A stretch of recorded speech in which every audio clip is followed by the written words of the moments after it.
Well, we're kind of running around like crazy this morning. Semis showed up about, I don't know, 8:30 or 9 o'clock. Had 3 of them all right in a row.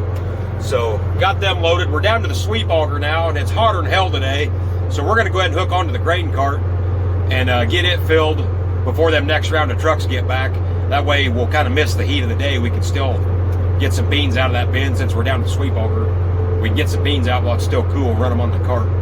But yeah, we're kind of meeting ourselves coming and going. The neighbor called. He was hauling rock with his semi, and the damn straps broke on the fuel tank, and his fuel tank come off. Well, everybody on the farm that he works on was gone, so he didn't have no help and needed a ride. So we went down to try to help, but there wasn't nothing we could do. I mean, it come clear off, and it made a hell of a mess. Of course, it's full of fuel, so it was too heavy to do anything. So he was going to run get some parts and see if he could maybe get something going. So I told him to get a hold of me if he had any trouble. But I don't know, there's always something going on, but I always hate to tell neighbors no. I mean, the guy was in a bind, so we shut down and run down there for an hour and tried to get him going, but we just didn't have any luck. So we're going to get the grain cart hooked on and start running some beans on it before it gets too hot out.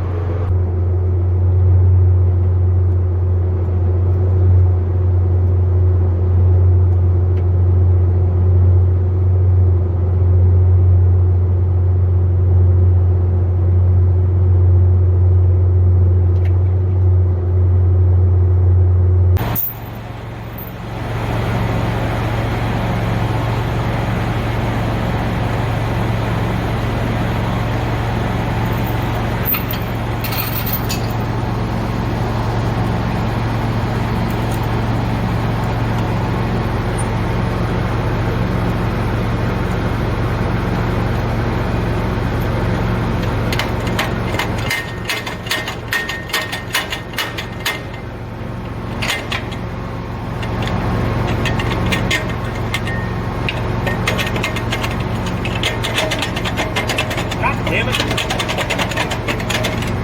need some oil.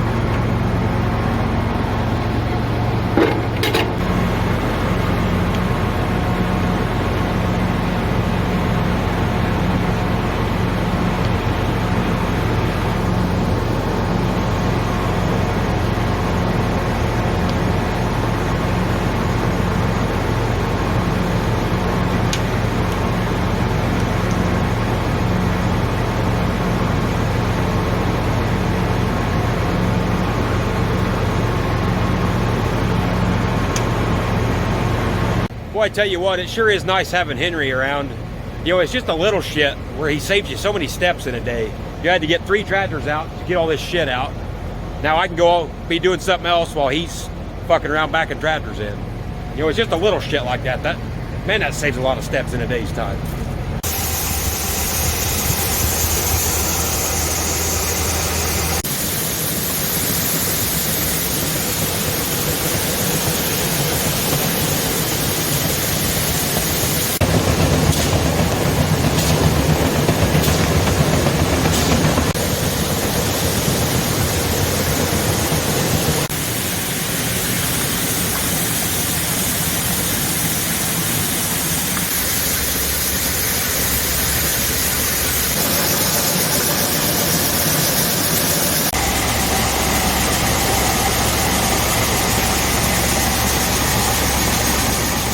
Finally got broke free today. We'll see if we can get the old Draper out here and give her a once over. Shouldn't need much. We bought this new last fall. It's only got about 600 acres on it, so she shouldn't need a whole hell of a lot.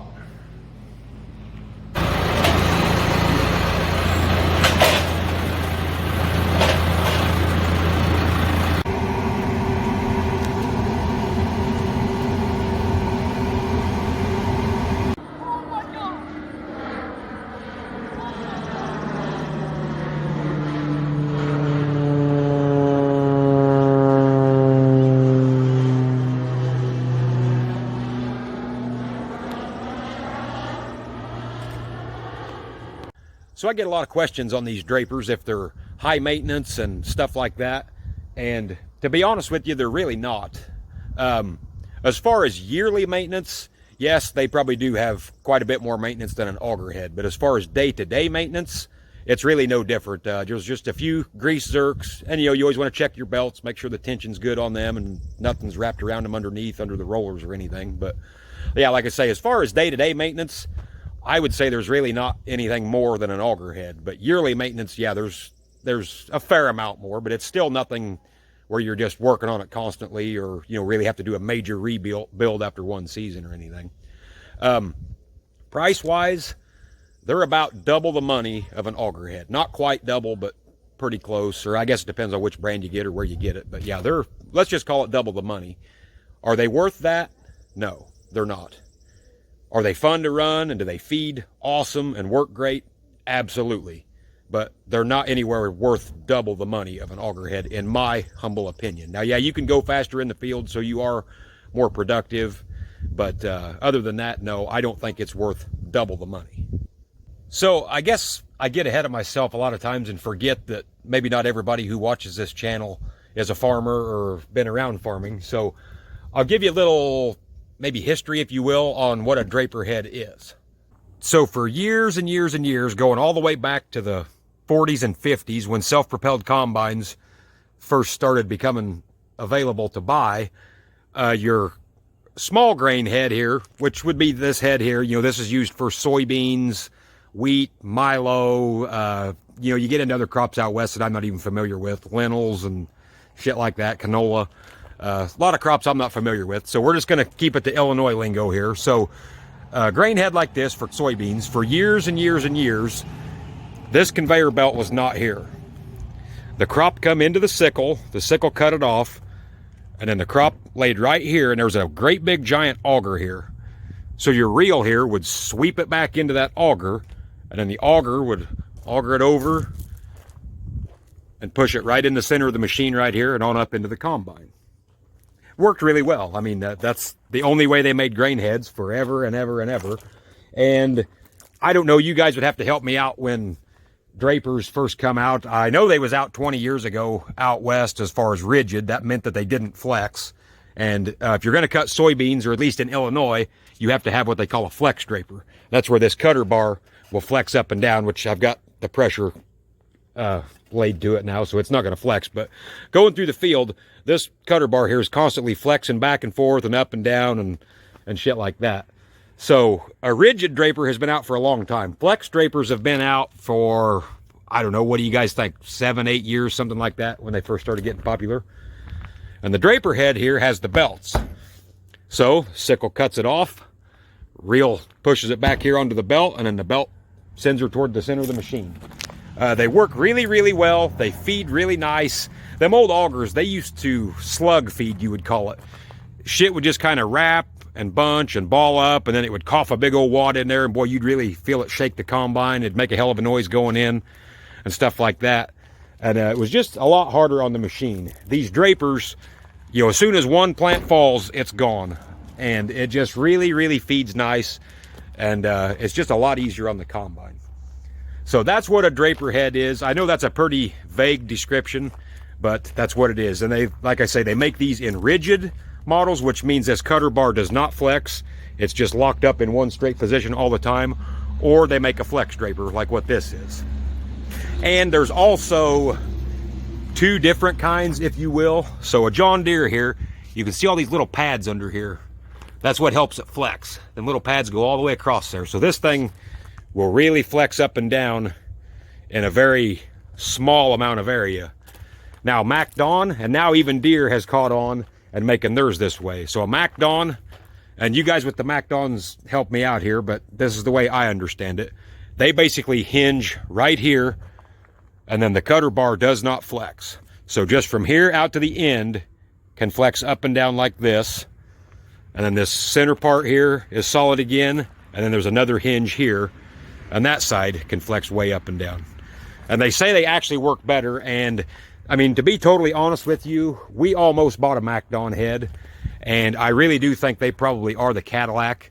And I showed in one of my TikTok videos, the reason I say that is on John Deere, I've got this reel right here raised up right now. So when I bring that down into operating position, that reel still sticks up about that far off of that cutter bar. And the reason that is you got to leave room for that cutter bar to flex. If you bring that reel all the way down, as soon as that cutter bar flexes, it's going to come up and it's going to snip your fingers off on your reel. Them black fingers there, it'll cut them off. So Deere has to leave that allowance for the bar to flex, so you can't get all the way down and sweep beans in here. Which, you know, 99% of the time, or well, let's call it 90% of the time, that's not a huge deal. But there is instances where that can be a problem. A MacDon, since this cutter bar does not flex, you can bring that reel all the way down to them sickles and push the stuff right in. So it does work a lot better in that aspect. Now, I personally don't have any complaints with this Deere head. I mean, I like it. Like I say, I'm not saying it's the Cadillac. I think MacDon probably does have a little bit of an edge over Deere. I mean, they've been doing it longer. But other than that, I really have no complaints on the Deere, but I would not be afraid of a MacDon at all. Another thing that's different on this particular head over our old auger head is, used to be this sickle, the whole thing drove from that end. So that meant it was hooked up down there, and that whole thing got driven from a belt and a wobble box down there. Now, they make them where they overlap in the middle. So 15 foot gets drove from that end, and 15 foot gets drove from that end. So then right here in the middle, they got to make them overlap. So you can see here, it's kind of funky compared to what an old auger head is, where that was just one solid sickle from one end to the other. Here you've got two sickles overlapping. But you can see on these Drapers, there's a lot of hydraulics and actuators and some electronics. They're a lot different than an auger head. There's a lot more to them as far as, like I say, actuators and that kind of stuff. Really, it's stuff that you don't really ever have to mess with. So that's good. I mean, I'm not saying it can't create problems, but for the most part, you don't really have to mess with it. So I'll show you a few differences here between the Draper head and the auger head as far as maintenance goes. So now we got a gearbox right here. It's just a small one. You got to check the oil up there at that silver cap, so you want to keep that full. And instead of a belt, now we got a big PTO shaft that runs down to, well, we always called it the wobble box back in the day. I don't know if they still call it that or not, but it runs down here. So that doesn't have a belt like it always used to have. So you got one on this side of the machine and one on the other side because it's a dual drive sickle. So you got one on each side. Then you come over here. This is what they call your main gear case. So you always want to keep the oil checked in that. And of course, when you do all this, the head's supposed to be on the ground. Then you've got another little gear case in there. Now for us and for what we farm, you know, we only check these, you know, once a year. It calls every 50 hours. I mean, you know, that's about what we put on it cutting beans, maybe just a hair longer. So it's not one of them things you're just constantly all the time checking it or whatever. You know, you check them good, and as long as you don't have any leaks anywhere, you should be good to go. You know, a few PTO shafts down inside there, but don't really have to mess with them any. You do have, right here's your belt tension. You always want to keep your belts in spec, and the way that works is this plate right here. You just screw this bolt in until that's completely flush all the way across there, and then that's the proper tension on your belt. So, as you can see, they're a lot busier than an auger head, but they sure work nice. And I can tell you one thing, they are one hell of a lot heavier. I forget what the weight difference was now off the top of my head, but boy, you can sure tell it when you pick this bitch up. She makes the old combine squat. There's a few other things here too. Up there is that brush. We installed that one, and this one here. And that's just kind of to keep beans from splattering, I guess, or flying out, I guess. You know, as that drum spin around pulling them in, it can fling beans back out toward the front of the machine and out of the head. And then this here's the same way. It just kind of keeps everything on that belt and headed inside the combine. Then you got your shark fin here. And as what that is for is if you get down, say you're done with a field and you've only got, you know, 15 foot left or whatever, so you're only going to use half the head to cut it, or, you know, whatever that instance may be, that is to keep beans from that belt flying all the way across and going underneath this belt, because that belt's spinning down, and that's going to grab anything and jerk it right under there and make a mess. And you wouldn't think that would do much, but that really works like a charm. I mean, you can have beans stacked up that high coming across here, and it'll hit that shark fin and go right in and never will come over it. So that works really nice. I mean, it is kind of fucked up that you buy a $90,000 head and then you got to put attachments on it to get it to work the way you want to, I guess. But I don't know. I'm just curious, do you MacDon guys run stuff like that or not? I've never ran a MacDon. I'm just curious. I know Deere's bad about that shit.